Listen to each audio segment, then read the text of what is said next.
स्वागत है आपका गुप्ता एग्जामो यूट्यूब चैनल। इस क्लास में हम देखेंगे Warren Hastings, Cornwallis, William Bentinck और लॉर्ड डलहौजी के प्रमुख सुधारों के बारे में महत्वपूर्ण तथ्यों को।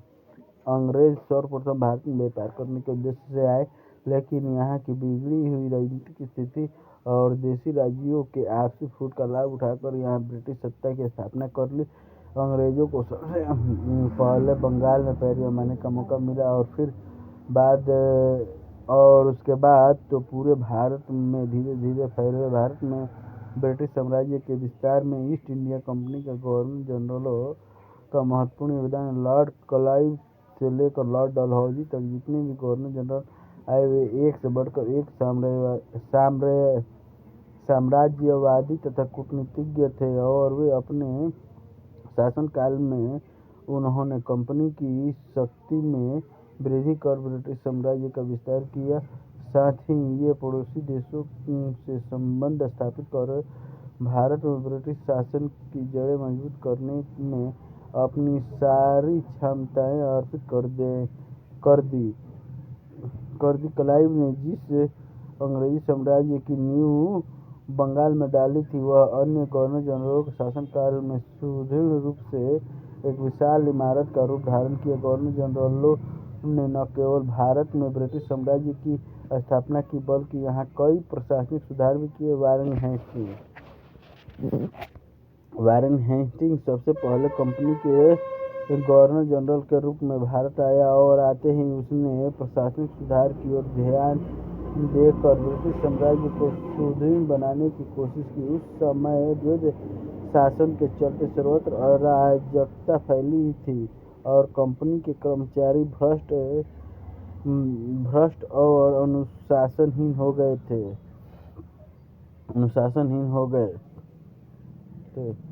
वारेन हेस्टिंग्स ने द्विज शासन के दुष्परिणामों को समाप्त कर बंगाल में शांति की स्थापना की।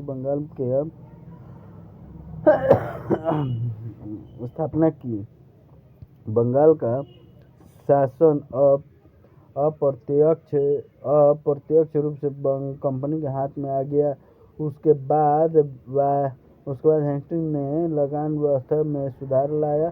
सही ढंग से लगान की वसूली हो, इसके लिए हेस्टिंग्स ने निरीक्षकों की नियुक्ति की तथा उनसे न्याय व्यवस्था में फैले दोषों को दूर किया। उसने प्रत्येक जिला में दीवानी और फौजदारी 2 अदालतों की स्थापना कर न्याय को सरल और सुगम बना दिया। न्याय विभाग को संगठित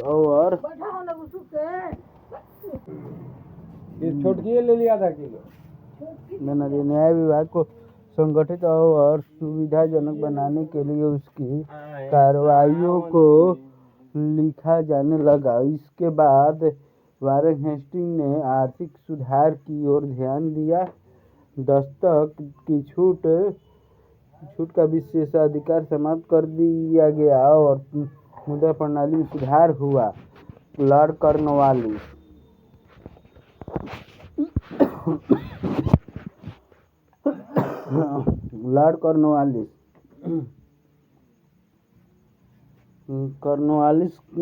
जब गवर्नर जनरल बनकर भारत आया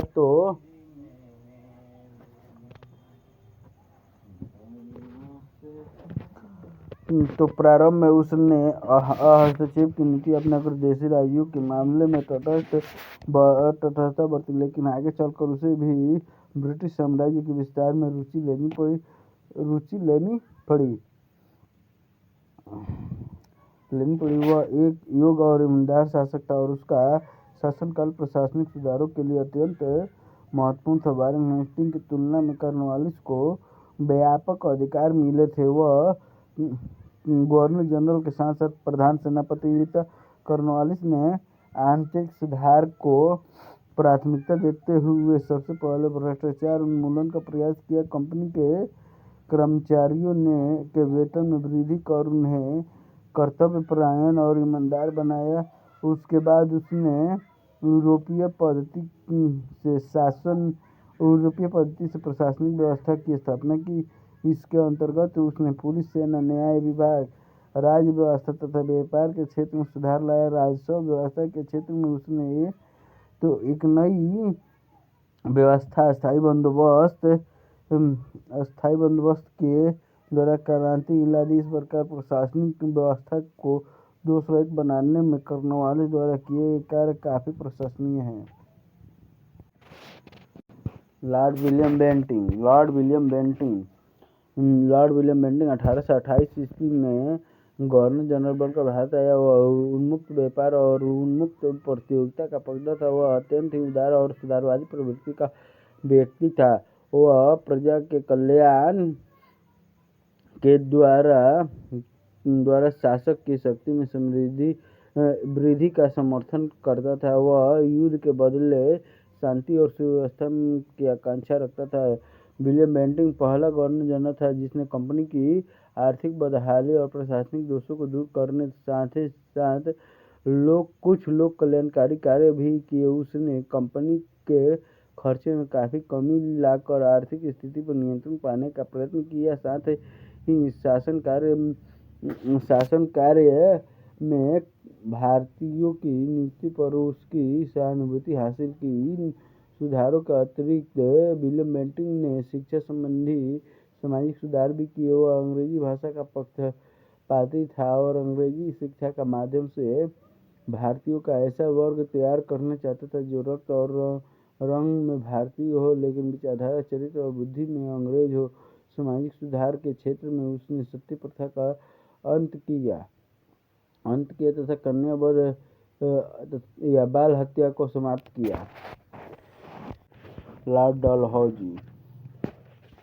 लॉर्ड विलियम बेंटिक के बाद दूसरा महत्वपूर्ण governor general Lord Dalhousie Bharat आया। वह एक घोर साम्राज्यवादी और उसका मुख्य उद्देश्य भारत में अंग्रेजी सत्ता का अधिकतम विस्तार करना था। उसने आधुनिक भारत का निर्माता भी कहा जाता है। उसने प्रशासन के प्रत्येक अंग में आवश्यक सुधार लाकर ब्रिटिश साम्राज्य को स्थायी और सुदृढ़ बनाने का प्रयास किया।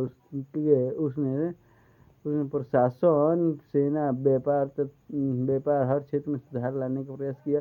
उसके द्वारा रेल, तार, डाक विभाग की स्थापना तो भारत के लिए उसके अविस्मरणीय योगदान के रूप में याद की जाती है। उसने शिक्षा तथा सामाजिक क्षेत्र में भी सुधार का कार्य किया। उसके सुधारों ने प्रशासन के प्रत्येक क्षेत्र को प्रभावित किया। सार्वजनिक निर्माण की योजना के द्वारा भारत को ऐसे मार्ग पर चलाया जहां से आधुनिक भारत के निर्माण की प्रक्रिया शुरू हुई। उसके सुधारों से ब्रिटिश साम्राज्य के हितों की ही रक्षा नहीं बल्कि भारतीय भी लाभान्वित हुए।